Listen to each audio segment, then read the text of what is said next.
எபிரேயர் நிருபம் 12ஆம் அதிகாரம் 2ஆம் வசனம். அவர் தமக்கு முன் வைத்திருந்த சந்தோஷத்தின் பொருட்டு அவமானத்தை எண்ணாமல் சிலுவையை சகித்து தேவனுடைய சிங்காசனத்தின் வலது பார்சத்தில் வீற்றிருக்கிறார்.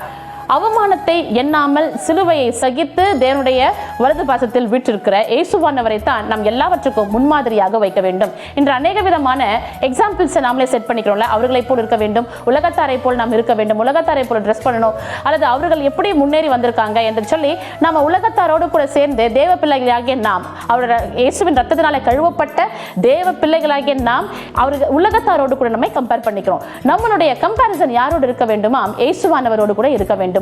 அவர் பாடு அனுபவிக்கவே அவர் இந்த உலகத்திற்கு வந்தார். தான் மரிக்க போறோம் என்று நினைத்து அவர் தெரிந்தே இந்த உலகத்திற்கு வந்தார். அதை சகித்து பாடு அனுபவித்து அவமானத்தை எல்லாவற்றையும் அவர் ரொம்ப ரொம்ப சந்தோஷத்தோடு ஏற்றுக்கொண்டாராம். இன்னைக்கு நம்ம லைஃபை எடுத்துக்கிட்டோம்னா எவ்வளவோ பிரச்சனைகள் வருகின்றது. அது சிறிய பிரச்சனையாக இருந்தாலும் சரி, அல்லது பெரிய அளவில் இருக்கின்ற பிரச்சனையாக இருந்தாலும் சரி, இமீடியட்டா நம்ம யோசிக்கிற ஒரு காரியம், என்ன போல யாருக்கும் இந்த மாதிரி பிரச்சனை எல்லாம் வராது, என்ன போல இப்படிப்பட்ட ஒரு காரியம் எல்லாம் வராது என்று சொல்லி. ஆனால் இயேசுவானவர் அவரை போல பாடு அனுபவித்தவர்கள் ஒருவரும் இருக்க முடியாது அல்லவா? எலியாவை எடுத்துக்கொண்டோமே, ஆனால் நம்மை போல பாடு அனுபவித்த மனுஷர் என்று சொல்லி வேதம் அவருக்கு சாட்சி சொல்லுகின்றது.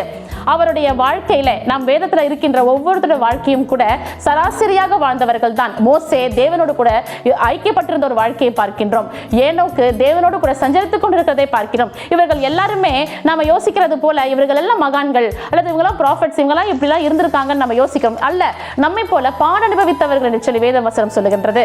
இயேசுவானவரும் கூட அந்த அவமான அந்த சகிப்பு தன்மையோடு கூட சிலுவையில் சுமக்கப்படுகின்றதையும் அறிந்து கொண்டு அதில் நாம் இறக்க போகிறோம் என்பதையும் அறிந்து கொண்டுதான் இந்த உலகத்தில் வாழ்ந்தார். நமக்கு ஒரு எடுத்துக்காட்டை வைத்திருக்கிறார். அவருடைய முன்மாதிரிகளாக நாமும் நடந்து கொள்ள அழைக்கப்படுகின்றோம். தேவ ஆவியானவர் நமக்கு ஒத்தாசையா இருக்கும் பொழுது, பரிசுத்த ஆவியினால் நம்மை நிரப்பி இருக்கும் பொழுது, நாம் எதை குறித்தும் நாம் கவலையற்று இருக்க கற்றுக்கொள்ள வேண்டும். ஒரு சின்ன விஷயம் நமக்குள்ள ஒரு டிஸ்டர்பன்சஸ் லைஃப்ல வரும்பொழுது இம்மீடியட்டா நமக்குள்ள ஒரு விதமான டிப்ரெஷன் வருகிறது அல்லவா? நம்ம உடனே துவண்டு போகிறோம். யாராகியும் நமக்கு ஒரு அட்வைஸ் கொடுப்பாங்களா, ஒரு மோட்டிவேஷன் ஸ்பீச் நமக்கு கிடைக்குமா? ஆனால் இயேசுவானவரை போல் நாமும் கற்றுக்கொள்ள வேண்டும். நமக்கு அவர் முன்மாதிரியை வைத்து போயிருக்கிறார். எந்த அவமானம் வந்தாலும் சரி, கிறிஸ்தவர்களாய் பிறந்த இந்த உலகத்தில் எல்லாருக்கும், தேவ பிள்ளைகளாய் இருக்கின்ற அனைவருக்கும் பாடுகள் உண்டு. பாடு அனுபவித்தால் தான் தேவனுடைய மகிமை நாம் அறிந்து கொள்ள முடியும். பாடு அனுபவித்தால் தான் தேவனோடு கூட இன்னும் அதிகமாக ஐக்கியப்பட முடியும். பாடுகள் ஒவ்வொருடைய வாழ்க்கையிலும் அவசியமானது.